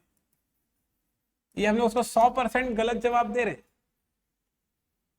वेट की जो यूनिट है वो कभी भी किलो नहीं होती। ये फिजिक्स का एक और कंसेप्ट बनने वाला है आगे चलकर, अभी समझ लो, लेकिन आ गया तो वेट की जो यूनिट है वो किलोग्राम नहीं होती है। आपके एग्जाम में क्वेश्चन भी आता है कि भाई भार का मात्रक क्या है, वेट की यूनिट क्या है। तो क्योंकि कोई भी हमसे पूछा भैया तेरा वेट कितना, हम बोले 100 किलो, तो हम लोग इसके लिए हमेशा पेपर में टिक करके आएंगे किलोग्राम, जो कि क्या है? 100% गलत है। वेट भार की यूनिट किलोग्राम नहीं है, तो क्या है सर? उसकी यूनिट है न्यूटन। इंपॉर्टेंट पॉइंट है, न्यूटन। आपसे अक्सर ये क्वेश्चन पेपर में आता है कि भैया वेट माने कि भार का मात्रक क्या है, और बच्चे लोग बहुत मस्त तरीके से लगा के आते हैं न्यूटन। हाँ बिल्कुल हुलसी जी, मैं क्लास के तुरंत बाद आपको ये पीडीएफ भेज दूंगा, ठीक है। ये सबसे इंपॉर्टेंट बात है। अब सवाल ये आता है कि ये सर न्यूटन कैसे हो गया? ये मैं आपको पढ़ाऊंगा फिजिक्स में, जब मैं आपको पढ़ाऊंगा न्यूटन के नियम। सुनिए बच्चे लोग, न्यूटन के गति के 3 नियम थे। न्यूटन ने बल पर भी 3 नियम दिए थे। आपने एक नियम सुना होगा, F बराबर mg, या फिर अपन उसको बोलते हैं F बराबर ma। ये सुना है बच्चों ने? ये अपन लोग पढ़ेंगे बहुत डिटेल में आराम से फिजिक्स में। ये मैं आपको बताऊंगा कि वेट का मात्रक न्यूटन कैसे हो गया वहां पर। अभी अब इतना ही दिमाग में डाल लो। अब यहाँ पर आप थोड़ा सा ध्यान लगाइए कि जब भी हमसे कोई ना बोल चाल में वेट पूछता है तो हम उसको किलोग्राम बोलकर आते हैं, जो कि गलत है। जब कोई हमसे हमारा वेट पूछ रहा है, इसका मतलब है कि वो फिजिक्स की भाषा में या फिर केमिस्ट्री की भाषा में वो हमसे पूछना चाहता है कि आप कितना धरती पर बोझ हो। मतलब क्या है कि जैसे कोई आदमी है, वो खड़ा है, तो खड़ा है तो धरती पर बोझ बना हुआ है ना, वो धरती पर जो है वजन डालता होगा नीचे की तरफ।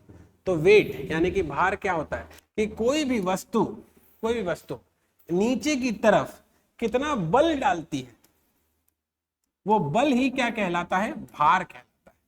मतलब वो इंसान धरती पर कितना बोझ है, वो बोझ क्या कहलाता है? वेट कहलाता है, भार कहलाता है। और जो आप उससे पूछते हो ना, भैया तेरा वजन क्या है, तो वो केमिस्ट्री की भाषा में दरअसल आप क्या पूछ रहे हो, फिजिक्स की भाषा में क्या पूछ रहे हो? द्रव्यमान पूछ रहे हो। तो आप कभी भी अगर किसी से उसका किलोग्राम में वजन जानना चाहते हो तो आपको सही शब्दों में क्या पूछना चाहिए? मास पूछना चाहिए कि भैया तुम्हारा द्रव्यमान कितना है। वो बोलेगा तू कहाँ से आया, यहाँ से आए वहां से आया, भाग यहाँ से, भगा देगा। तो इसकी यूनिट होती है किलोग्राम। ये इंपॉर्टेंट है और ये एग्जामिनर इसी बात का फायदा उठाता है, क्योंकि हम लोग क्या बोलचाल में उल्टा यूज करते हैं। द्रव्यमान का मात्रक क्या है? किलोग्राम। मास की यूनिट क्या है? किलोग्राम। वेट की यूनिट क्या है? न्यूटन। फर्क क्या है भैया? वजन मेरा वो द्रव्यमान है, और मैं जिस वजन से धरती पर बोझ बना हुआ हूं, मतलब कि नीचे पर जो मैं बल डाल रहा हूं, वो बल क्या है? न्यूटन, मतलब वही भार है। फर्क समझ में आ रहा है? तो मैं अभी किसकी बात करने वाला हूं? इसके पहले मैं तुमको किलोग्राम में क्या याद करवा चुका हूं? फिर से बोलूं क्या? थोड़ा सा डीप जा रहा हूं क्या? थोड़ा सीखो सीखो, थोड़ा सा डीप जाना जरूरी है, आपके एग्जाम में साइंस अच्छे लेवल पर आता है। ठीक है, फिर से बोलता हूं, आइए फिर से सुनिए। मैंने अभी तक आपको ना इलेक्ट्रॉन, प्रोटॉन और न्यूट्रॉन का मास याद करवाया है। भूल गए हो क्या?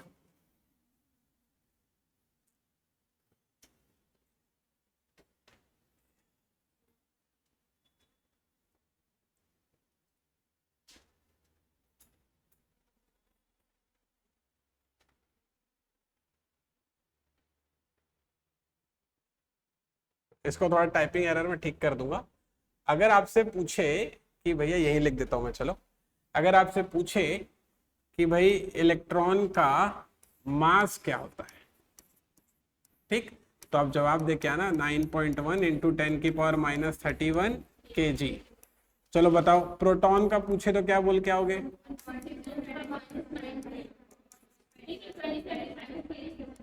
कुछ याद नहीं है, बैठे बैठे सो रहे हैं। और चलो बताओ, न्यूट्रॉन का बोलो तो?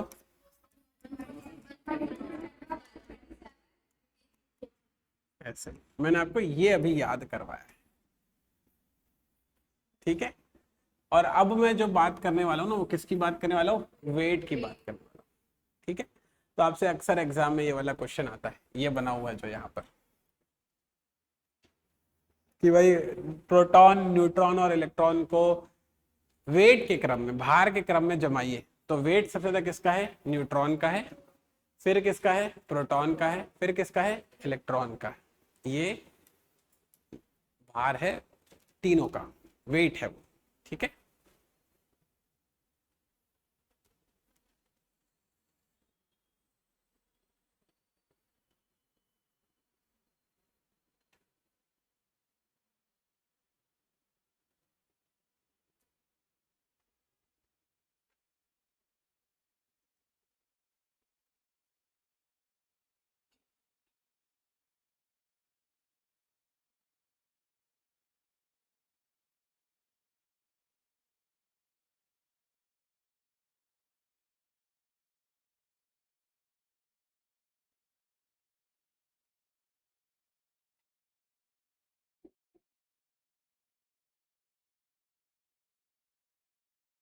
आइए बच्चे लोग आगे बढ़ते हैं। तो ये तो मैंने आपको बता रखा, z बराबर p बराबर e हो गया है, a बराबर p प्लस एन, ए यहाँ पे लिखा, मैं m लिख रहा था, एक ही बात है वो, ये हमने सीख लिया पूरा डिटेल में, ठीक है। ग्राम परमाणविक द्रव्यमान, ये कुछ विशेष नहीं है, बस आपको इतना पता रहे। ग्राम परमाणविक द्रव्यमान मतलब कि एक GAM ग्राम एटॉमिक मास जो होता है वो कुछ और नहीं होता, 6.023 इंटू 10⁻23 होता है, मतलब कि एक एवोगैड्रो के बराबर होता है, बस इतना ही पॉइंट है। मतलब क्या है कि किसी तत्व के द्रव्यमान को ग्राम परमाणु द्रव्यमान कहा जाएगा जब उसमें परमाणु की संख्या मोल संख्या के बराबर होगी, बस इतना ही।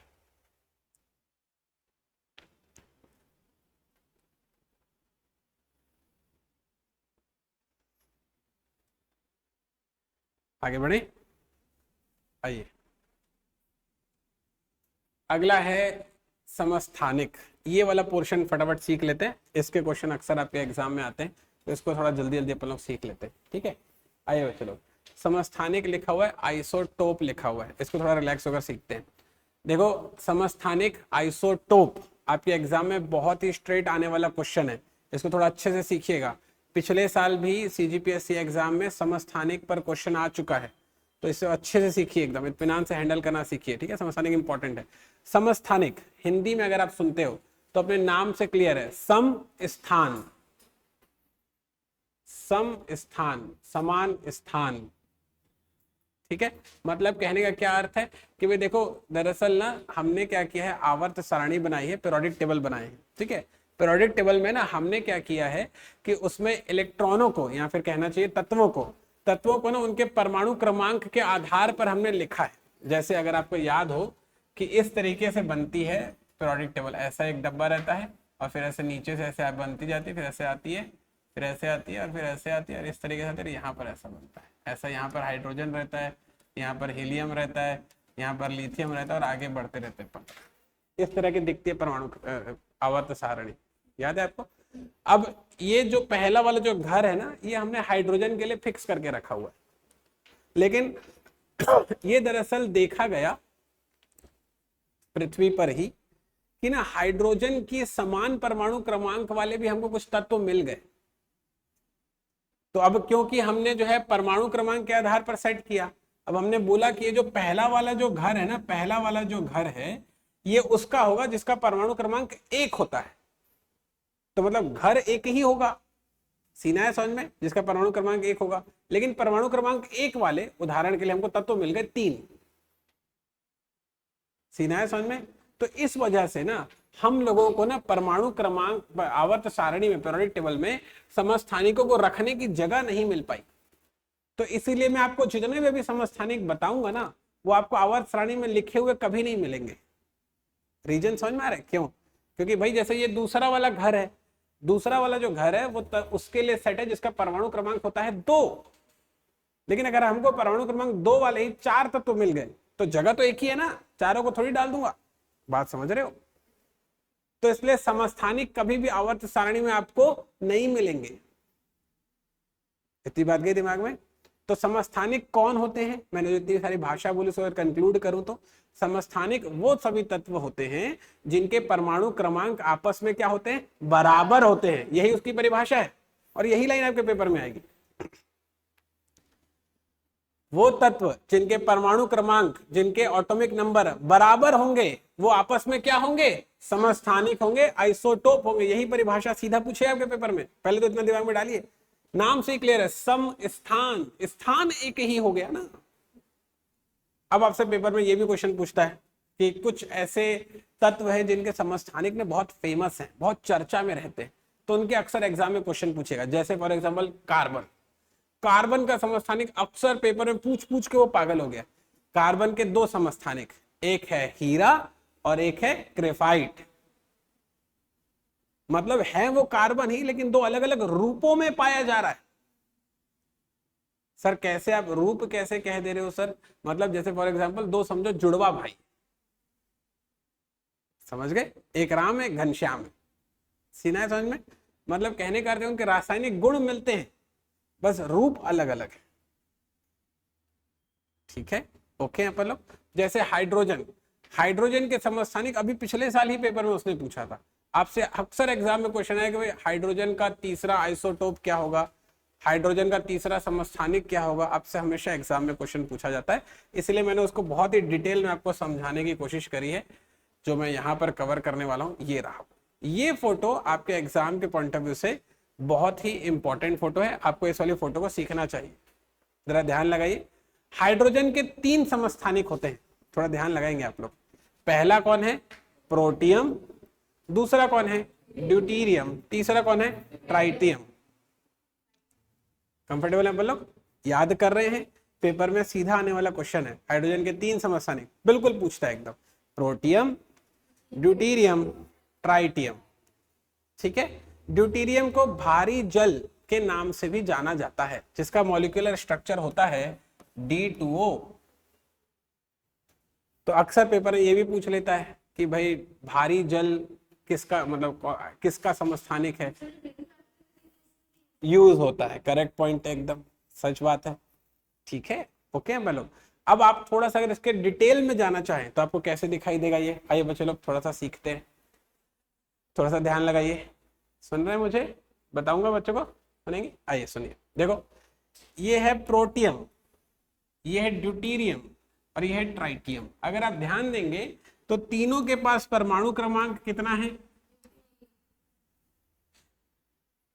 दिखाई दे रहा है आपको? तीनों का परमाणु क्रमांक 1 है। मतलब ये आपस में क्या है? आइसोटोप है, समस्थानिक है। लेकिन ये कभी भी आपको आवर्त सारणी में लिखा हुआ नहीं दिखा होगा, क्योंकि जगह ही एक है। क्या करे इंसान? कंफर्टेबल है मतलब? अब थोड़ा सा ध्यान लगाइए, थोड़ा फोकस कीजिए, सुनिए। अगर इसका परमाणु क्रमांक 1 है तो इसमें इलेक्ट्रॉन और प्रोटॉन कितने होंगे? 1-1। अगर इसका परमाणु क्रमांक 1 है तो इलेक्ट्रॉन और प्रोटॉन कितने होंगे? 1-1। अगर इसका परमाणु क्रमांक 1 है तो प्रोटॉन और इलेक्ट्रॉन कितने होंगे? 1-1। लेकिन देखो इनका भार बदल गया। यहाँ पर भार कितना है? 1। यहाँ पर भार कितना है? 2। यहाँ पर भार कितना है? 3। तो आपसे पेपर में पूछता है ट्राइटियम में उपस्थित न्यूट्रॉनों की संख्या बताइए। मेरे को फंडा पता था, A बराबर होता है N+P। मेरे को ट्राइटियम का परमाणु भार याद रखना है, मुझे पता है उसमें प्रोटॉनों की संख्या परमाणु क्रमांक के बराबर होती है, तो इससे न्यूट्रॉनों की संख्या कितनी निकल जाएगी? ये है 2।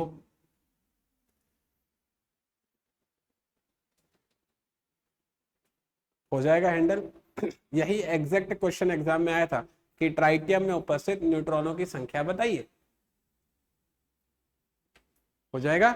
और मान लिया अगर मेरे से इस साल पूछ लिया ड्यूटीरियम में उपस्थित न्यूट्रॉनों की संख्या बताइए, तो कैसे हैंडल करूंगा? A बराबर N+P।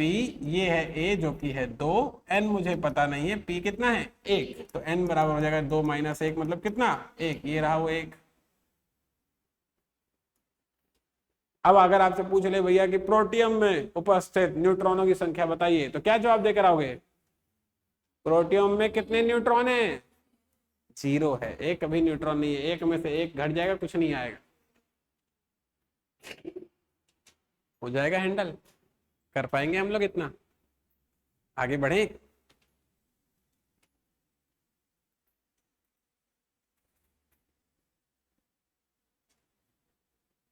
चलिए चेंज करते हैं इसको, आगे बढ़ते हैं।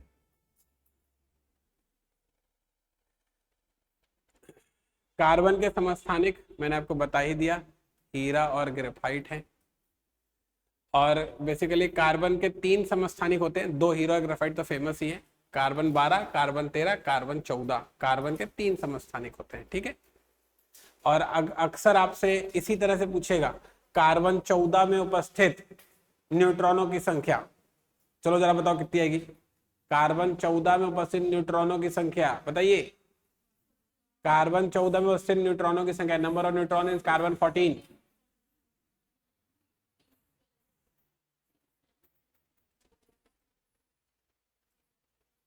बोलो बोलो बोलो बोलो। कार्बन का परमाणु क्रमांक कितना होता है? 6। तो ये ऐसा होता होगा, ये ऐसा होता होगा। कार्बन 14 है तो फंडा क्या जानते हैं लोग? A बराबर N+P। A कितना है? 14। N मुझसे पूछा है और P कितना हो जाएगा? 6। तो N का वैल्यू कितना हो जाएगा? 8। हो जाएगा हैंडल? अरे तुमसे समस्थानिकों के न्यूट्रॉनों की संख्या, बहुत ही आसान क्वेश्चन है जो उसको पसंद है पूछना, पूछने दो ना। तैयार है? कर लोगे? डन है? आगे बढ़ू मैं यहां से? ठीक, ये इस तरीके से दिखाई देता है। मैंने आपको अभी सॉल्व करके दिया। 8 न्यूट्रॉन हमने निकाले थे, अगर आपको ख्याल हो। यहाँ पर जो आपको दिख रहा होगा ये 8 न्यूट्रॉन है ग्रीन कलर में। ठीक, अगला आता है समभारिक, आइसोबार। अपने नाम से क्लियर है, जैसे समस्थानिक था, स्थान समान था। समभारिक है, क्या समान होगा? भार समान। कंफर्टेबल है आप लोग? भार समान होने को समभारिक बोलते हैं। तो जैसे कि उदाहरण के लिए ये देखिए, जरा फोकस कीजिए, कार्बन 14 अभी भी अपन ने किया, और नाइट्रोजन 14। नाइट्रोजन का भी परमाणु भार कितना होता है? 14 ही होता है। एग्री करते हैं लोग? तो मतलब नाइट्रोजन और कार्बन 14 आपस में क्या है? समभारिक हैं। एक्सेप्टेड है? ठीक है। आर्गन पोटेशियम दोनों का 40-40 होता है, और कैल्शियम का भी 40 होता है। तो आर्गन, पोटेशियम और कैल्शियम समभारिक हैं। ठीक है। हाँ, दोनों के बीच में बढ़िया से एक फर्क समझ लेते हैं। फर्क कुछ और है नहीं, इसमें परमाणु क्रमांक समान होंगे तो समभारिक में परमाणु भार समान होगा। इसमें परमाणु भार अलग अलग होगा, इसमें परमाणु क्रमांक अलग अलग होगा। इसमें समस्थानिकों के रासायनिक गुण समान होंगे, इसमें समभारिकों के रासायनिक गुण समान होंगे। वही जैसे मैं आपको बता रहा था कि भाई प्रोटियम, ड्यूटीरियम और ट्राइटियम के गुण समान होते हैं, लेकिन जो है जगह एक ही करके दिखा नहीं पाते अपन लोग। हाँ, आइसोटोप में प्रोटॉनों की संख्या समान होती है, होगी भाई, और प्रोटॉनों की संख्या इसमें भिन्न भिन्न होगी। ठीक, इलेक्ट्रॉनों की संख्या बराबर है, इलेक्ट्रॉनों की संख्या अलग अलग है। क्यों सर? अरे भाई बहुत आसान सी बात है। मैं बात करता हूं कार्बन 14 की और नाइट्रोजन की, इसमें ये दोनों 14-14 है, लेकिन इसके परमाणु क्रमांक तो 6 और 7 है ना। और परमाणु क्रमांक इसका 6, मतलब इलेक्ट्रॉनों की संख्या 6, इसका 7, मतलब इलेक्ट्रॉनों की संख्या 7, अलग अलग हो गया ना। ठीक है। अगला है सम न्यूट्रॉनिक। ये भी अपने नाम से क्लियर है, हर वो तत्व जिसमें न्यूट्रॉनों की संख्या समान होगी, क्या बोल के आओगे? सम न्यूट्रॉनिक, आइसोन्यूट्रॉनिक हो जाएगा हैंडल। आइसोटोन बोलते हैं इसको हिंदी में। जो बच्चे लोग जो है ना हिंदी में एग्जाम में देना चाहते हैं, तो उसमें ना क्या कहता है, जानबूझ के ना हिंदी वाले बच्चों को परेशान करने के लिए आइसोटोन शब्द ही यूज करता है। ऐसा लिखेगा, बहुत बदमाश है वो। तो बच्चों लोग इसको थोड़ा सीख लेना, ऐसे ही लिखेगा हिंदी में, आइसोटोन ऐसे लिखेगा। ये सम न्यूट्रॉनिक लिख के नहीं देगा, उसको पता है कि तुम स्मार्ट हो, तो वो क्या लिख के देगा? आइसोटोन। वो क्या लिख के देगा? आइसोटोप, ऐसे लिख के देगा वो, इस तरह से। तो आपको पता होना चाहिए कि आइसोटोन मतलब सम न्यूट्रॉनिक, आइसोटोप मतलब समस्थानिक। ठीक, आइए आगे बढ़ते हैं। ये एक उदाहरण है आइसोटोन का। फास्फोरस और सल्फर में अगर आप न्यूट्रॉनों की संख्या निकालेंगे तो 31 - 15 आपको मिलेगा 16, 30 - 14 आपको मिलेगा 16। ठीक, सम इलेक्ट्रॉनिक, सम इलेक्ट्रॉनिक में क्या होता होगा? इलेक्ट्रॉनों की संख्या समान होती होगी, और क्या, इतना तो अपन हैंडल कर ही सकते हैं ना। ठीक है, इलेक्ट्रॉनों की संख्या समान होगी तो उसको सब इलेक्ट्रॉनिक बोल दोगे। जैसे ये लिखा हुआ है, ये देख लो जरा, Na+Mg++, अभी अभी थोड़ी देर पहले निकालना सिखाया था। इसका परमाणु क्रमांक क्या होता है? 11, इसका क्या होता है? 12। 11 में 1 कम करोगे 10, 12 में 2 कम करोगे 10, बराबर है, मतलब कि ये दोनों आपस में सम इलेक्ट्रॉनिक है। हो जाएगा। आइए आगे बढ़ते हैं। अगला है आइसोमेरिज्म। ये भी आपको पता रहे, थोड़ा घुमाने के लिए पूछ लेता है। आइसोमेरिज्म मतलब समावयवता। क्या होता है? दरअसल क्या होगा कि ना, बस एक ही तत्व को, या फिर कहना चाहिए एक ही यौगिक को अलग अलग तरीके से रिप्रेजेंट करना समावयवता कहलाती है, आइसोमेरिज्म कहलाता है। मतलब है वो एक ही चीज, लेकिन तुमने क्या किया, उसका स्ट्रक्चरल डायग्राम अलग बना दिया, संरचनात्मक जो तरीका था, संरचनात्मक सूत्र था वो अलग बना दिया, जिसके कारण वो अलग तत्व ही दिखने लग गया। उसको अपन ने क्या बोला? आइसोमेरिज्म बोला। जैसे कि आइए थोड़ा सुनते हैं, ये लिखा हुआ है आपके सामने, एक हाइड्रोकार्बन मैंने लिया जिसका एक्सप्रेशन होता है C3H4, ठीक है। इस C3H4 को एक बार हमने ऐसे दिखाया, देखो 1 2 3 कार्बन है, 1 2 3 4 हाइड्रोजन है, तो ये दरअसल बन गया प्रोपेडाइन, ठीक है। अब इसका स्ट्रक्चर हमने इस तरह से दिखाया, स्ट्रक्चर अलग अलग है, वही 3 कार्बन है, वही 4 हाइड्रोजन है। एक बार हम डबल बॉन्ड बनाते हैं, एक बार हम ट्रिपल बॉन्ड बनाते हैं, तो इससे ये नया तत्व बन गया प्रोपीन, है ये हाइड्रोकार्बन ही। वैसे ही यही 3 कार्बन और 4 हाइड्रोजन जब इस तरीके से बनाया तब बना मेरे पास साइक्लोप्रोपीन। सीना है समझ में? इस पर एग्जाम में क्वेश्चन आ चुका है, आपसे पूछा है कि प्रोपीन किसका समावयव होता है, तो जवाब होना चाहिए क्या? हाइड्रोकार्बन का। समावयव कुछ और नहीं है, संरचनात्मक अलग दिखाना, संरचना अलग दिखाना, बस इतना ही है, ठीक है। आइडिया एक्सेप्टेड है। अब जो हम लोग नेक्स्ट वाली क्लास से जो डिस्कशन में लेंगे वो लेंगे, अच्छा एक अपरूपता और देख लीजिए। अपरूपता होती है एलोट्रोपी, है ना। मतलब क्या होता है अपरूपता? कि एक ही तत्व जो है अलग अलग रूपों में पाया जाता है, तो उसके अलग अलग रूप ही क्या कहलाते हैं? अपरूप कहलाते हैं। जैसे उदाहरण के लिए आप कहना चाहिए क्लोन, आप ये वाला जो क्लोन जो शब्द है ना, ये कई दफा टीवी वगैरह में सुन चुके कि इसने क्लोन बना दिया है उसका, है पूरा कॉपी पेस्ट कर दिया उसका, है क्लोन वर्ड आप सुने होंगे, है ना। तो जैसे फॉर एग्जांपल कार्बन है, कार्बन के 2 अपरूप होते हैं, एक होता है हीरा और एक होता है ग्रेफाइट, तो ये अपरूप हो गए जिसको अपन लोग एलोट्रॉपी बोलते हैं, ठीक है। तो ये शब्द शब्द बस ध्यान में रखिएगा, एक ही तत्व के अलग अलग रूप क्या कहलाते हैं? एलोट्रॉपी। कार्बन के और भी रूप है, कोयला है, ये भी एलोट्रॉपी है, कोक है, चारकोल है, कास्ट कोयला, ये सब कुछ जो है कार्बन के ही अलग अलग रूप है। कोयला अधिकतर हाथ में छू के या देखे हुए आसपास अपने, डायमंड भी हम लोग देखे ही होंगे कहीं ना कहीं, ग्रेफाइट आपके पेंसिल की लीड होती है, ठीक है, ओके ठीक। तो ये आप अपने तरफ से चाहे तो रीड कर सकते हैं, मैंने हालांकि आपको बता दिया कि जब 2 या 2 से अधिक परमाणु मिलेंगे तो अणु बनता है, और जो सिंगल रहता है वो परमाणु ही रहता है, ठीक। आइए अब मैं यहां से आपको कल डिलीवर करूंगा। आज मैंने आपको ना बहुत ही सिर्फ बेसिक सिनेरियो बताया कि क्या इलेक्ट्रॉन होता है, क्या प्रोटॉन होता है, क्या न्यूट्रॉन होता है, कौन किसके बराबर होता है, किसका भार होता है, किसने किसको खोजा है, यही सब आज सिखाया, एकदम सुपर बेसिक। कल से मैं नियम बताना स्टार्ट करूंगा, और जो केमिस्ट्री के इतिहास के जो सबसे पहले वैज्ञानिक रहे जिन्होंने परमाणु के बारे में कुछ सिद्धांत रखे, वो थे हमारे डाल्टन साहब। तो हम लोग कल से सीखेंगे नेक्स्ट वाली क्लास से डाल्टन का परमाणुवाद का सिद्धांत, ठीक है। तो मेरे साथ इस वाले वीडियो में, इस वाले सेशन में बहुत अंत तक बने रहना, बहुत डिटेल में कवर करूंगा, एक एक छोटा छोटा पोर्शन कवर करूंगा, और कोशिश ये करना कि पूरा जो साइंस है मेरे साथ ही एंड टू एंड पूरा सीख लो, ठीक है। मुलाकात होगी आपसे नेक्स्ट वाली क्लास में।